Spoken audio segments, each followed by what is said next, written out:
So yeah, we can watch it now.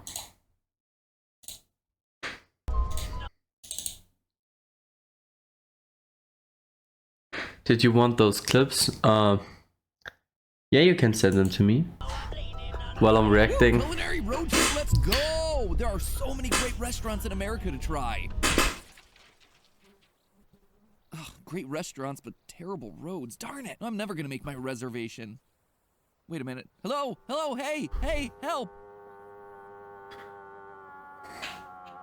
Bonjour, mon ami. You seem to be in a bit of trouble. I'm really interested in what this video is about. Friend for stopping by. Do you have a spare tire or maybe a jack I could use? No, but I do have these. Okay, I have one of those too, but I don't want a tow. Calling in help is just gonna be expensive and I'll get my insurance. I've got a fancy dinner tonight. I don't want to be shelling out a bunch of Go streaming on the full length. Don't you have that code? This sponsor for today's episode? 15 minutes could save you. Well, I don't want to watch a 40-minute video, if I'm being honest. I thought it was like 2-minute clips or something. % or more on car insurance. Sure, stereotypical French guy. I do have Geico. I've already saved my money. Oh yeah. Surely you have not forgotten their award-winning mobile app, huh? And how easy it is to request roadside help in literally 2 clicks. No, come to think of it, I have forgotten about that. Thanks for the reminder. I will request that tow. The only thing faster than saving money is Geico getting you the help you need. The app can even track your car service history to keep track of what you've done to your vehicle. Great, looks like I'm It's 3 minutes. Okay, that's alright. Make that reservation tonight. You may have good restaurants here in America, but not as many as in France, huh? Look at our Michelin stars. Oh boy, look, you did me a favor tonight with some great advice, so let me do a solid for you. Qu'est-ce que c'est? Let's just rip that band-aid right off. You are not gonna like what I'm about to tell you. I still don't get what this was about. I actually wanted to watch the intro in normal speed. I loved that the ad just ended when I finally got Great the double advice. speed. So let me do a solid for you. Qu'est-ce que c'est? Let's just rip that band-aid right off. Why would you put the sponsorship in the You are intro not right gonna away? like what I'm about to tell you. This intro is amazing. Like, it's so incredible how many details there are. Oh my god, it's Five Nights at Freddy's. I didn't even realize that. And Bandies. I don't know what that's all about, but we have McDonald's, Bob's Burgers, and this fucking neon cat thing. BK. Home of the Big Mad. There was a Mad. Oh my god, there's Rick and Morty characters there. Oh my god, and I did see there are new Rick and Morty episodes out, which is amazing. The Simpsons.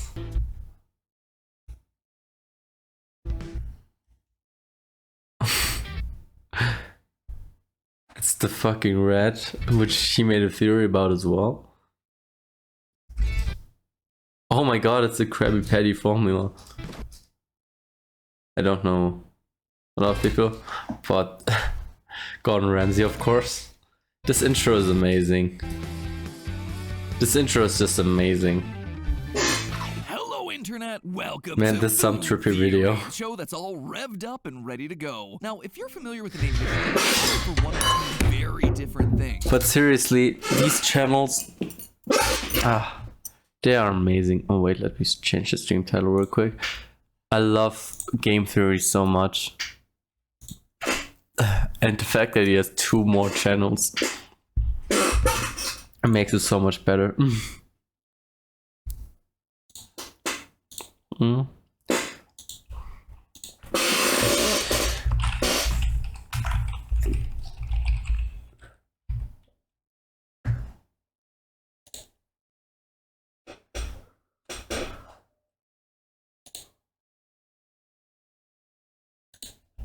So, alright.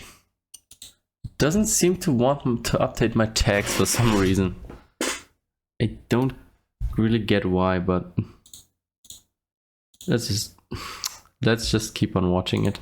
And I hate that my mouse is moving all by itself the whole time. You got yourself a company with a Stay Puft Marshmallow Man wannabe as their mascot. And can I get real with you for a second? What is this guy supposed to be? Like, is he a stack of white tires?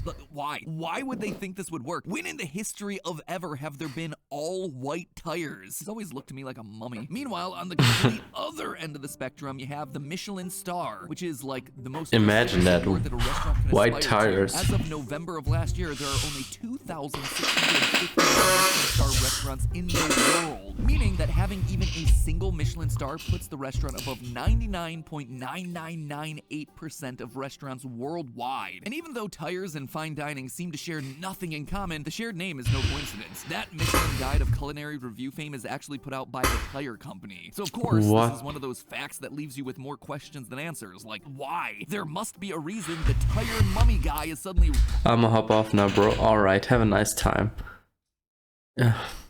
And a nice sleep. rolling up and dropping stars all over Gordo Ramsay. It's kind of like how the Guinness Book of World Records was actually started by the Irish beer company Guinness as a way of settling arguments in pubs. True story, by the way. So what's the connection between a tire company's star... See you next serving as stream. the Thank you highest so mark of much. distinction that you Peace. could possibly get in the world of fine dining? Well, today we're gonna cruise our way through the fascinating story behind the world's most prestigious dining award and then prove to you that it's all bunk. Our answer begins over 100 years ago, back in 1900. The Michelin Company, which got its start in France making tires for bicycles, had just hopped onto a newfangled trend at the forefront of transportation, the so-called automobile. They thought that this idea was really going to be going places.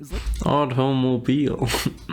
It's so German. Without the horse. Mind blown. Can you believe that? No horse? Automobile. No horse? Now, of course, the problem with being on the bleeding edge of technology is that you're still a little bit too soon. When a trend is new, your customer base is going to be limited. Well, sure, today there are currently 38 million cars in France and over 1 billion cars worldwide, meaning plenty of tires that need replacing. Back in 1900, there were fewer than 3,000. That's the thing about Germany. We did So cars. to increase the demand for their product, the We, Michelin brothers especially developed what they me, called the I was a Michelin big Guide part of for that, actually. Motorists, a comprehensive book full of all kinds of useful information for the first ever drivers in history. In this one book, there were lists of hotels you could visit, car mechanics, gas stations, maps you could use. And here's the crazy part. Despite there being fewer than 3,000 motorists in France at the time, they decided to print 35,000 copies. In other words, this wasn't just a guide for existing motorists, it was a travel guide intended to sell people on the idea of driving around the country in an automobile. These days, we kind of take it for granted that if you buy a travel book... Seriously, I didn't expect that restaurants are lying to you Michelin stars would be about the car industry. It's because you're planning to visit that place. But back in the old days, people purchased travel books as a form of entertainment. In a world before airplanes, when a voyage across the ocean had you spending So upwards of a week at interesting. sea, an overseas vacation was just beyond the reach of most readers. So rather than taking an actual vacation, people would pick up a travel book just to read about foreign lands. That way they could vicariously experience the wonders of exotic faraway countries. I'm so glad that you made this food channel, food theory channel, because there's so much interesting stuff about food and companies and tricks on selling stuff that are just so interesting to know that you wouldn't really expect. Like, this is just insane. They were reading books the same way that millennials browse houses on Zillow. Less for the actual usefulness, more for the fantasy of being able to afford that sort of thing. The Michelin Guide was the spirit. You can learn so much from that. Campaign, all based on the idea of getting people to buy cars and then put more miles on those newly made Michelin tires. More miles driven means more tire replacements, means more repeat business. Eventually, the guide would grow and evolve based on readers' interests, with new versions of the guide being printed with restaurant recommendations. This was such an immediate hit with readers that in 1926, Michelin took it a step further. They decided to not only review restaurants, but also put a star next to the ones that offered an excellent dining experience. And thus, the Michelin star was born. In 1931, they updated the system again so that an exceptional restaurant, the elite amongst the elite, could even receive multiple Michelin stars. Now, these days, the idea of picking up a travel guide full of maps and restaurants isn't exactly what you'd associate with fine dining. If you're painting a mental picture, it's probably of a parent picking up a free pamphlet at the AAA office. This is so horrible. I always think it's sort of hard to rate music, food, and music because it's like so different for every person. Like, did I say music, food, and music? Generally, rating art is just something that for me seems really hard. It's just so, doesn't seem fair because a lot of people have so much different taste. It's like, It doesn't feel right, so I don't give much about that, to be honest. Along the way. Certainly a far cry from the class and sophistication that you'd associate with the Michelin stars of today. But remember, we're talking about the early 1900s. The automobile was new technology, and it was mostly the rich who had the cash to afford that sort of luxury. Henry Ford didn't give us the mass-produced Model T until 1908. Before then, the automobile was a hand-built item costing over $1,000.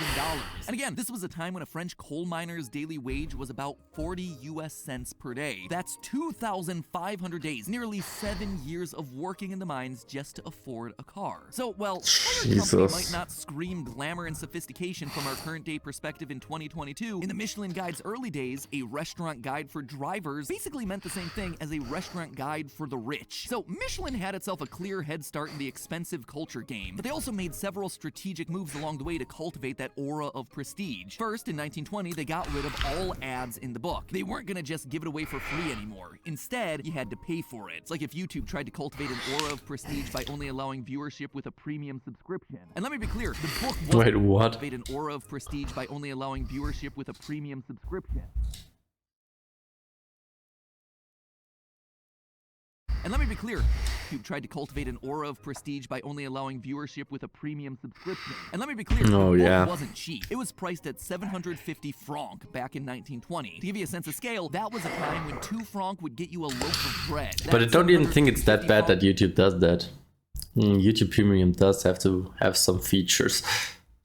Price tag was more than an average worker's monthly salary. Who spends that kind of money on a travel guide? Rich people. And here's the real kicker. Despite charging a hefty price for the guide, Michelin never needed to make that money off their travel guides in the first place. It was a tire company. It made money off of tires. It could afford to lose money off of employing a massive team of restaurant critics, even going so far as to train them in the practice of being dining experts. That wasn't their primary business. This was all just marketing. So that's the history of the Michelin Guide and how they became the cream of the crop when it comes to restaurant reviewers. But there's an uncomfortable truth that lurks behind all of this. You see, while the Michelin Guide and Michelin stars have grown beyond simply being a way for a French tire company to encourage their French customers to buy more tires, their system, in a lot of ways, is broken. Let's talk about how these tasty awards are actually dished up, shall we? Worldwide, the country with the most Michelin star restaurants is France, with a whopping 632. For comparison, the US only has 193. The US isn't even in the top 5. The leaderboard actually goes France with 632,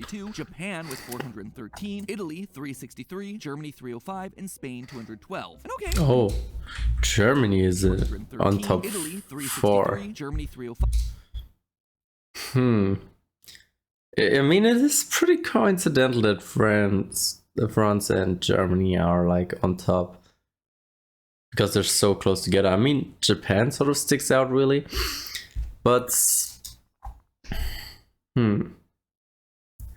it is interesting, especially considering that France is like really small in comparison to the fucking US. 5 in Spain 212. And okay, I mean, French food is good, it's fine, but French food doesn't even typically rank among favorite cuisines by the public at large. Articles that have analyzed Google Trends data around the most searched for cuisines. Oh, for me, France is definitely the US don't even on have top. French ranking in the top 10. Chinese beats everyone, and French doesn't even compete with smaller countries like Vietnamese or Thai. Thinking that this might be just an American bias thing, I looked at global trends from places like CNN, Food and Wine magazine, and found that among European food, Spanish and Italian tend to rank highly, but countries like the UK, Germany, and France don't come to people's minds for favorite cuisine. So we can already start to see that I mean, Germany and England I get, but come on. French food is amazing.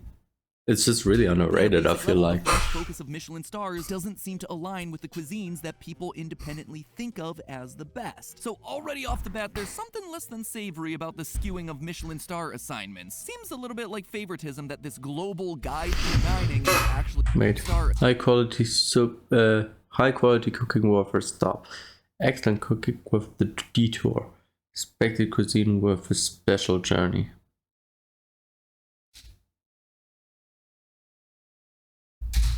assignments. Seems a little bit like favoritism that this global guide to dining is actually given all its best stars to France. But wouldn't you know, the focus on France is just the tip of the iceberg. Looking at the other countries on the list, Japan is a bit of an outlier, but Italy, Germany, and Spain all have one thing in common. They share a border with France, which again is great if you're treating the That's what I'm saying. as a handy reference for all the best places your French family might be able to find within driving distance, but probably isn't a representative sample of global restaurant quality. Therory, which again is the perception of the Michelin stars today. Sorting all the countries by most Michelin stars per capita, the top of the list is basically a list of France's neighbors. First is Japan, but third and fourth on the list are Switzerland, adjacent to France, Belgium, adjacent to France, and even little old Luxembourg. What? In other words, Michelin's food critics appear to Come have two major on. qualities. They don't want to drive more than 3 hours to review a restaurant, and also they're major weebs. But wait, I hear you saying, why is there a Japan bias? Japan is evidence that they're willing to look overseas for distinguished food, right? Japan, I'm interested in. Again, my friends, let's take a look at Japan, which has more Michelin stars than any country not named France. Specifically, let's look at which restaurants are getting the most Michelin stars in Japan. When you look at the list this way, you see a suspiciously large number of French restaurants. After all, why would you spend an evening in Tokyo at a ramen shop when you could spend it at a restaurant of Jules Robuchon, famous French restaurateur and chef? According to Michelin, it's one of the few restaurants in Japan that's worthy of a 3-star distinction. Also in that category, Lauzière, a Tokyo restaurant that, as you can probably guess by the name Lauzière, specializes in French cuisine. Or Quintessence, another Tokyo restaurant with a suspiciously French name that when you look at the menu offers a fusion of Japanese, and say it with me now, French cuisine. You could eat at any number of thousands of traditional Japanese restaurants in Tokyo, but why would you want to do that when you could instead eat escargot and a nice baguette? Now, I get it, those might look like cherry-picked examples, but it's not a very long list to choose from. There's a clearly disproportionate number of Japanese restaurants with a 3 Michelin star distinction that specialize in French cuisine. Part of Michelin's pro-France bias might come from what a the coincidence. observational bias that says that people will look for something in the place that it's easiest to look for it instead of looking where they're most likely to find it. The name actually comes from an old joke where a drunk man's looking for his lost keys after dark, and he knows that he dropped them in the park, but he decides to look on the sidewalk under the street lamp because the light makes it that much easier to see. If you're a French-based organization, it's easiest to define and look for top-quality dining using your own backyard. But the Japan example shows a bias not just in where Michelin's looking, but in how they're judging culinary excellence. If you want evidence of this, just open a copy of the Michelin Guide and flip to the page about the guide's commitments. You'll find information reassuring you about the standards that they use to judge food. Whether in Japan, the United States, China, or Europe, the Michelin Guide inspector uses exactly the same criteria to assess the quality of a restaurant or a hotel, and they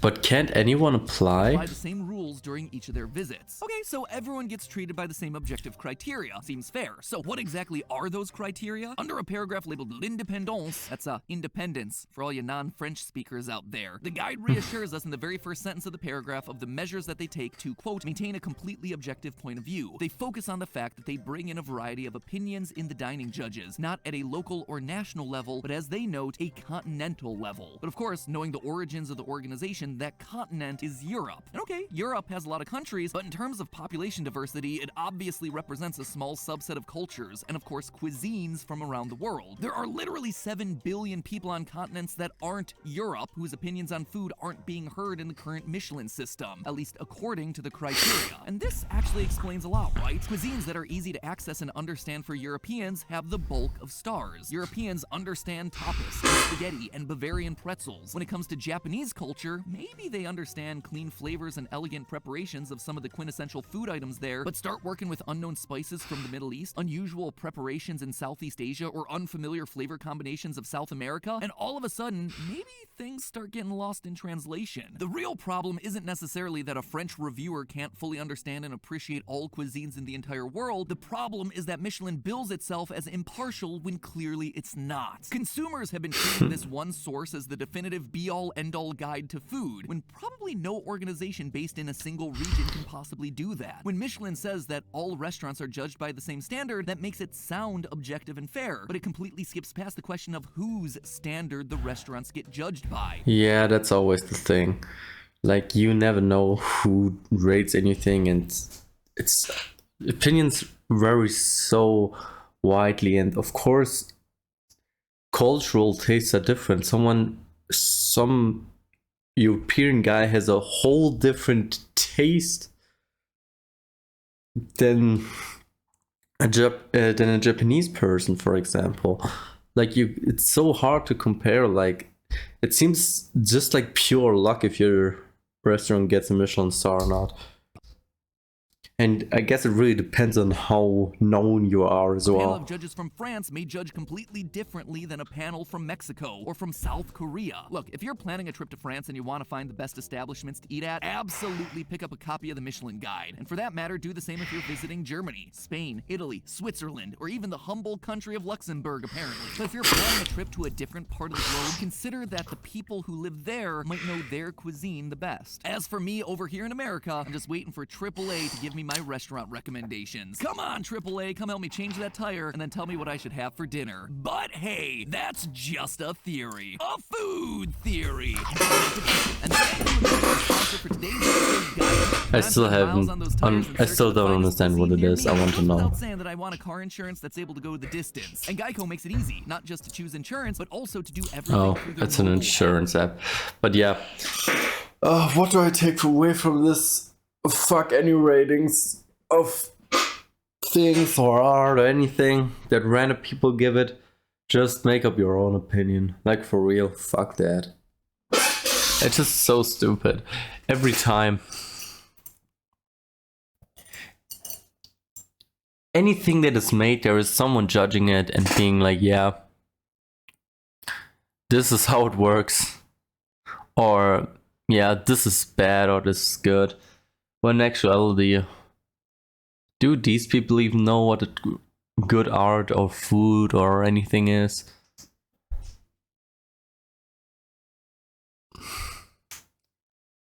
Maybe double check the facts on that. Like, seriously, when I see these music shows, as for example, where people sing and then there are only 10 people left, all these 10 people have their own speciality and they all can sing really, really good, but like, who is to judge that one is better? They just make different music or just have a different tone. It's just so incredible how this is like, there are like people just saying, yeah, this one is better. In actuality, it really depends.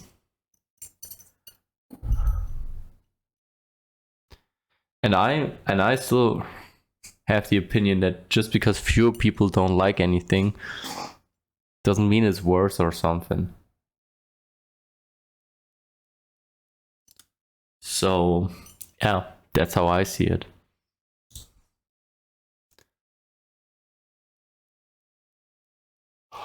Alright. So now I will restart the stream.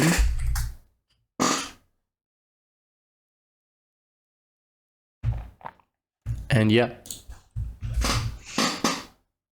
Do it again. I will restart the stream and